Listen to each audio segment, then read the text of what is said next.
आज जो ऐलान मैं करने जा रहा हूँ उसका असर केवल दिल्ली की शिक्षा व्यवस्था नहीं, मैं समझता हूँ कि भविष्य में हमारे देश की शिक्षा व्यवस्था पर भी बहुत गहरा असर पड़ने वाला है।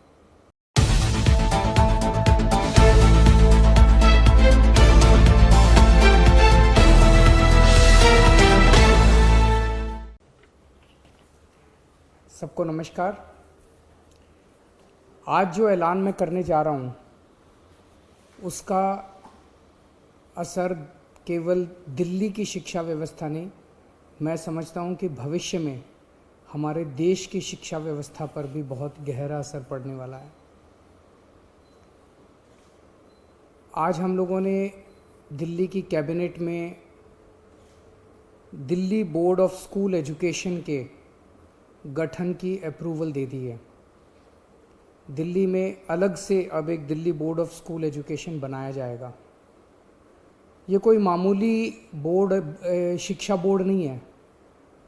जैसे हर राज्य का अपना एक शिक्षा बोर्ड होता है, तो ऐसा नहीं है कि अब दिल्ली में हमारी सरकार है तो हमने तय किया कि हम भी एक अपना अलग शिक्षा बोर्ड बनाएंगे, ऐसा नहीं है। ये शिक्षा बोर्ड बनाने की ज़रूरत क्यों पड़ी और इस शिक्षा बोर्ड के ज़रिए हम क्या हासिल करना चाहते हैं? पूरा देश देख रहा है कि पिछले 6 साल के अंदर दिल्ली की शिक्षा व्यवस्था के अंदर क्रांतिकारी परिवर्तन हुए हैं। पिछले 6 साल में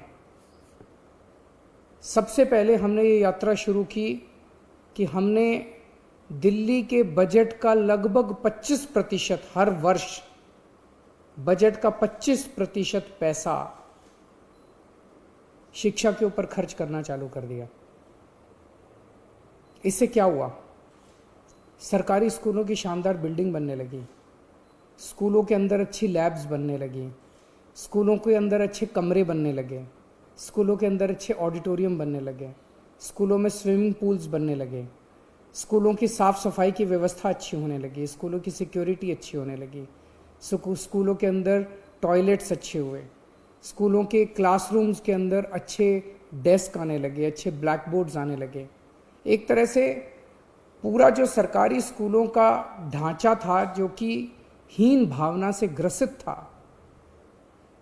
प्राइवेट स्कूलों के अंदर अच्छा इंफ्रास्ट्रक्चर होता था, सरकारी स्कूलों के बच्चों के अंदर एक हीन भावना होती थी। जब सरकारी स्कूलों पे हमने 25% बजट खर्च करना चालू किया तो सरकारी स्कूलों का पूरा काया पलट होने लगा। दूसरा बड़ा परिवर्तन हमने किया कि अपने टीचर्स को और प्रिंसिपल्स को बहुत बड़े स्तर के ऊपर हमने ट्रेनिंग करने के लिए भेजा। हमने उन्हें कैम्ब्रिज भेजा, सिंगापुर भेजा, फिनलैंड भेजा, अमेरिका भेजा, कनाडा भेजा, IIM लखनऊ भेजा, IIM अहमदाबाद भेजा। हमारे ढेर सारे टीचर्स और प्रिंसिपल्स वहाँ से ट्रेनिंग करके लौटे। हमने अपने बच्चों को फॉरेन भेजना चालू किया। हमने अपने बच्चों को केमिस्ट्री, फिजिक्स, मैथ्स के ओलंपियाड के लिए विदेशों में भेजा। हमारे बच्चों ने भारत का नेतृत्व किया और कई जगहों से हमारे दिल्ली के बच्चे मेडल जीत के लौटे। जब ये टीचर्स और बच्चे वापस लौटे तो इनके अंदर एक ज़बरदस्त आत्मविश्वास था और कुछ कर गुजरने की इच्छा थी। तीसरा हमने बड़ा परिवर्तन किया कि हमने अपने प्रिंसिपल्स को एम्पावर किया। अभी तक हर स्कूल के अंदर दिल्ली सरकार का डायरेक्टोरेट ऑफ एजुकेशन का बहुत ज़्यादा इंटरफेरेंस होता था, छोटी छोटी चीज़ों के ऊपर। स्कूल में कुछ भी खरीदना है, स्कूल में कुछ भी रिपेयर कराना है, सरकार से परमिशन लो। कई कई टीचर्स की पोस्ट कई सालों तक खाली पड़ी रहती थी। अब हमने प्रिंसिपल को पावर दे दी।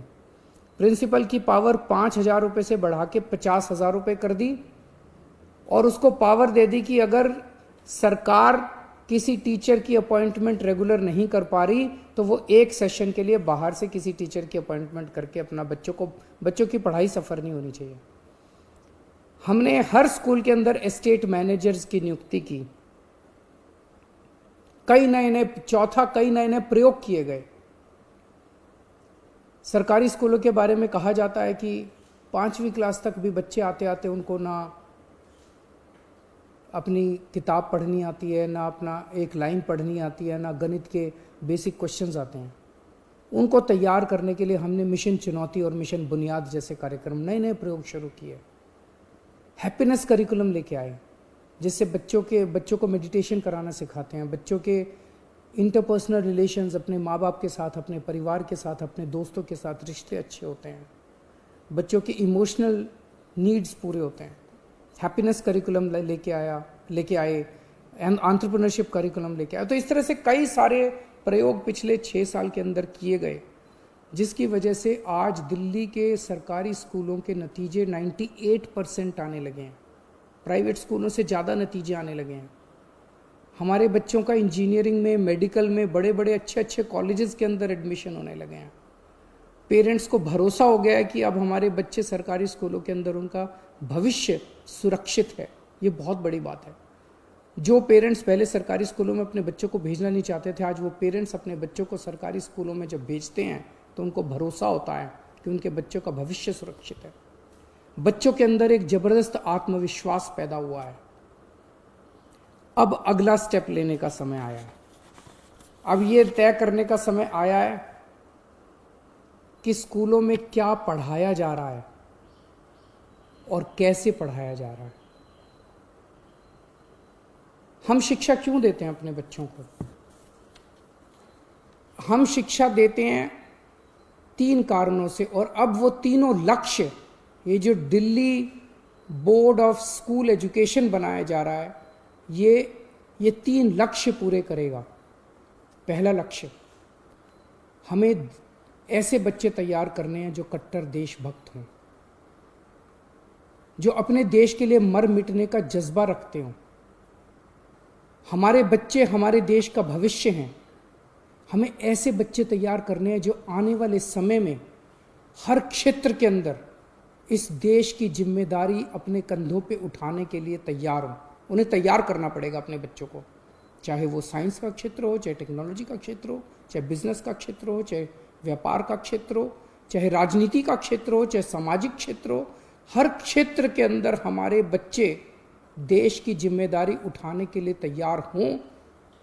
ऐसे बच्चे हमारी शिक्षा तैयार करेगी। अब दूसरा लक्ष्य, हमारे बच्चे अच्छे इंसान बने, चाहे किसी भी धर्म के लोग हों, चाहे किसी भी जाति के लोग हों, चाहे अमीर हों, चाहे गरीब हों। ये सारी दीवारें तोड़ के एक दूसरे को इंसान समझना है और अपना जीवन एक तरफ जहां अपने परिवार के लिए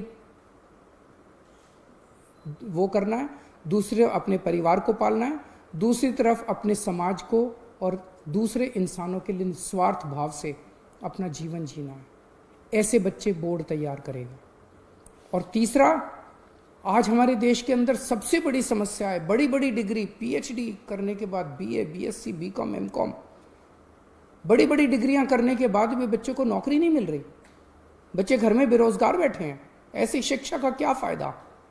अब ये बोर्ड ऐसी शिक्षा तैयार करेगा, ऐसी शिक्षा प्रणाली तैयार करेगा। हम क्या पढ़ाएंगे, कैसे पढ़ाएंगे, ये बोर्ड बच्चों को अपने पैरों पे खड़ा होने के लिए तैयार करेगा, ताकि जब शिक्षा करके वो निकले तो वो रोजगार ढूंढने के लिए दर दर की उसे ठोकरें ना खानी पड़े। उसका रोजगार उसके साथ तैयार होना चाहिए। ऐसी शिक्षा तैयार की जाएगी। इसलिए इस बोर्ड का गठन किया जा रहा है, ऐसी शिक्षा देने के लिए, ऐसा शिक्षा का कंटेंट तैयार करने के लिए, और प्रक्रिया ऐसी बनाई जाए। आज हमारा पूरा का पूरा शिक्षा तंत्र रटने पे जोर देता है। रटो और साल के अंत में 3 घंटे के पेपर के अंदर उलट के आ जाओ। ये बदलना पड़ेगा। अब रटने पे जोर नहीं होगा, अब समझने पे जोर होगा। एक बच्चे का असेसमेंट साल के अंत में 3 घंटे में नहीं लिया जाएगा। उसका असेसमेंट पूरा साल लगातार चलता रहेगा। उस बच्चे का असेसमेंट लगातार पूरा साल चलेगा। ये इंटरनेशनल स्तर का बोर्ड बनाया जा रहा है, जिसमें ढेर सारे इंटरनेशनल संस्थाओं से सहयोग लिया जाएगा। इंटरनेशनल प्रैक्टिसेस को स्टडी किया गया है और भी स्टडी किया जाएगा, और उन इंटरनेशनल प्रैक्टिसेस को हम दिल्ली में अपने स्कूलों में और अपने बोर्ड में लेके आएंगे। इसमें हाई एंड टेक्निक्स का इस्तेमाल किया जाएगा बच्चों को पढ़ाने के लिए, और बच्चों की असेसमेंट करने के लिए। जैसे मैंने बताया कि रटने के ऊपर से ध्यान हटा के अब समझने के ऊपर और पर्सनैलिटी डेवलपमेंट, एक बच्चे को तैयार किया जाएगा। हमारा ये मानना है कि भगवान ने इंसान को बनाया है, हर इंसान के अंदर कुछ ना कुछ अच्छाई जरूर डाली है, कुछ ना कुछ उसके अंदर स्पेशलिटी, हर इंसान स्पेशल है। वो क्या स्पेशल है, ये शिक्षा प्रणाली की जिम्मेदारी होगी कि उस बच्चे की उस स्पेशलिटी को निकाल के उसकी किस चीज़ में रुचि है और उसे किस चीज़ की ज़रूरत है, उसका कैरियर किस चीज़ में होना चाहिए और उसे कौन सा कोर्स पढ़ना चाहिए, ये शिक्षा प्रणाली निकाल के उस बच्चे को वही सिखाया जाएगा जिसमें वो माहिर है, ना कि एक रट्टू तोता जो अभी बनते हैं वो बनाया जाएगा। दिल्ली में 1000 के करीब लगभग सरकारी स्कूल हैं, 1700 के करीब प्राइवेट स्कूल हैं। इनमें जितने बच्चे पढ़ते हैं मोस्टली सरकारी स्कूल तो सभी सीबीएसई के, सरकारी स्कूल सारे सीबीएसई के हैं और 1700 जो प्राइवेट स्कूल हैं ये भी मोस्टली सीबीएसई के हैं। इस वर्ष 21-22 एकेडमिक ईयर में 20 से 25 सरकारी स्कूलों को हम एक साथ सारे स्कूलों को इस बोर्ड में नहीं लेके आएंगे। इस साल सबसे पहले साल में 20 से 25 सरकारी स्कूलों को इस बोर्ड में शामिल किया जाएगा। उन्हें सीबीएसई से उनकी एफिलिएशन हटा के इस बोर्ड की एफिलिएशन दिलाई जाएगी। ये कौन से स्कूल होंगे, इसका चयन हम वहाँ के प्रिंसिपल्स, टीचर्स, पेरेंट्स के साथ मिलकर करेंगे और हमें उम्मीद है कि 4 से 5 साल के अंदर वॉलंटैरिली सारे सरकारी स्कूल और सारे प्राइवेट स्कूल जो हैं वो इस बोर्ड में शामिल हो जाएंगे। इसकी एक गवर्निंग बॉडी होगी जिसकी अध्यक्षता एजुकेशन मिनिस्टर करेंगे। इसकी एक एग्जीक्यूटिव बॉडी होगी डे टू डे काम के लिए जिसकी अध्यक्षता एक सीईओ करेंगे। गवर्निंग बॉडी में, एग्जीक्यूटिव बॉडी में एक्सपर्ट्स होंगे, ढेर सारे इंडस्ट्री के भी होंगे, एजुकेशन के भी होंगे, प्राइवेट के, सरकारी स्कूलों के प्रिंसिपल्स होंगे, ब्यूरोक्रेट्स होंगे। और आज इस निर्णय से मैं व्यक्तिगत तौर पे बहुत ज़्यादा खुश हूँ, उत्साहित हूँ।